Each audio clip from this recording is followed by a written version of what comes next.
नमस्कार। आज हम आए गाजीपुर बॉर्डर पे। तो जिस तरीके से 28 तारीख को जो हुआ घटना घटी यहाँ पे उसके बाद से यहाँ पे जो है जन सैलाब उमड़ गया है और यहाँ पे जो है कई सारे जो है नेता आ रहे हैं और कई सारे जो है लोग जो है कोई ना कोई पानी का टैंकर देके दान देके जा रहे हैं। तो यहाँ पर एक समाजवादी पार्टी के कुछ नेता आए हैं, हमें थोड़ा उनसे जरा बात करते हैं और पूछते हैं कि उनका क्या राय है इस आंदोलन को लेकर। सर नमस्कार, आपका शुभ नाम? मोहम्मद अब्बास, मैं पूर्व राज्य मंत्री रहा हूँ, प्रवक्ता हूँ समाजवादी पार्टी से। कल 28 तारीख को जिस तरह का यहाँ उत्तर प्रदेश की योगी सरकार द्वारा जिस तरह से सिक्योरिटी लगाकर, सुरक्षा बल लगाकर और उत्तर प्रदेश की पुलिस लगाकर इतनी बड़ी तादाद में जो किसानों पर जिस तरह से भय का माहौल बनाया गया।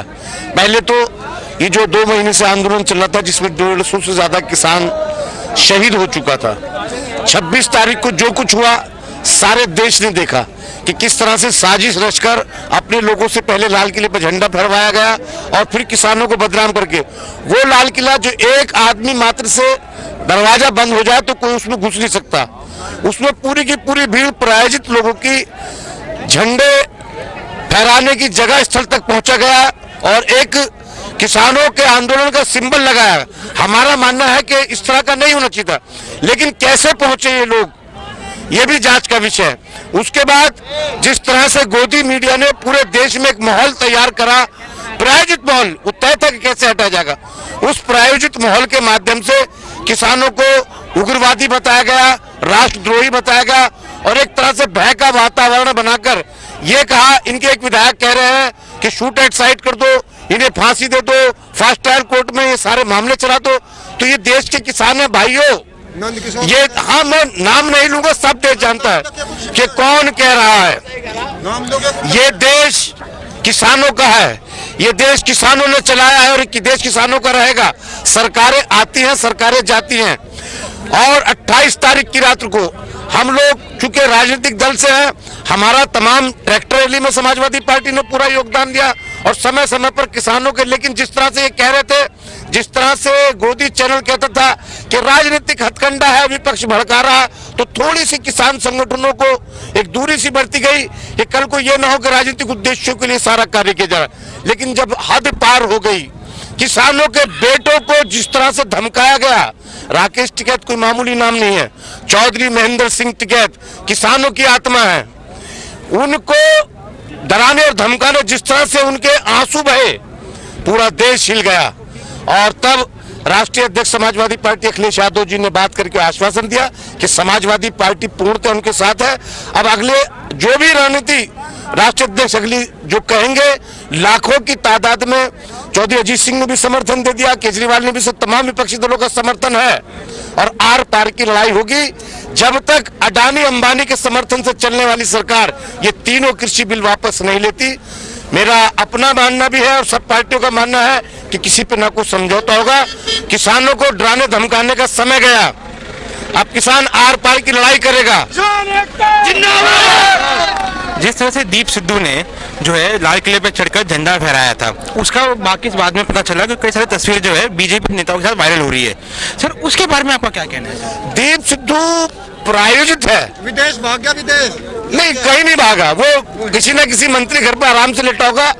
भागने के लिए तो ये हमारे किसान नेता थे, 46 किसान नेताओं को रेड कॉर्नर नोटिस। अरे नीरव मोदी हैं या कोई और लुटेरे हैं, बैंक लूटने वाले हैं, रेड कॉर्नर नोटिस देते थे, जिनसे देश जो हजारों हजार करोड़ की संपत्ति लूट के भागता है, उनको रेड कॉर्नर नोटिस जारी कर दिया था। किसान नेताओं को नहीं होता, किसान इसी धरती के हैं, यहीं जिए हैं, यहीं मरेंगे, उनको रेड कॉर्नर नोटिस।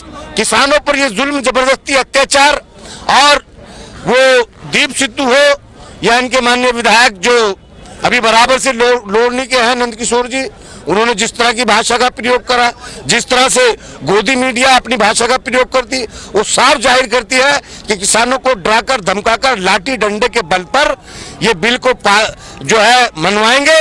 लेकिन किसानों ने, सबने तय कर लिया है, तमाम किसानों ने तय कर लिया है कि इस बिल को किसी भी कीमत में नहीं मानेंगे, क्योंकि सीधा सीधा बिल मानने का मतलब है अपने गले में अपने हाथ से फांसी का फंदा। किसान खुदकुशी नहीं करेगा।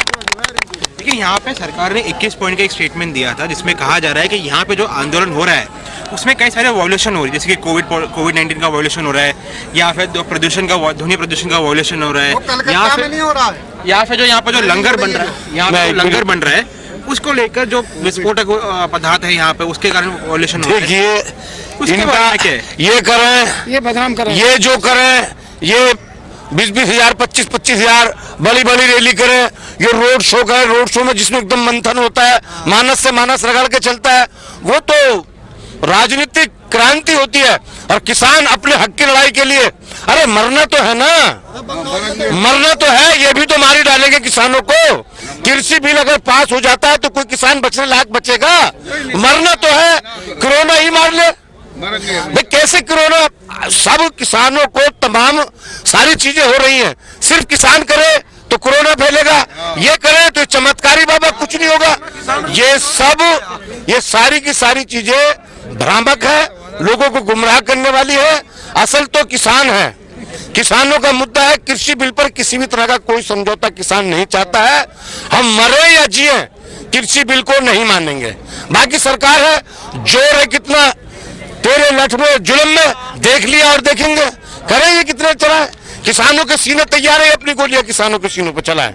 तो ये थे यहाँ पे समाजवादी पार्टी के नेता, तो ये थी इनकी राय। मिलते हैं हमारे अगले वीडियो पे, धन्यवाद।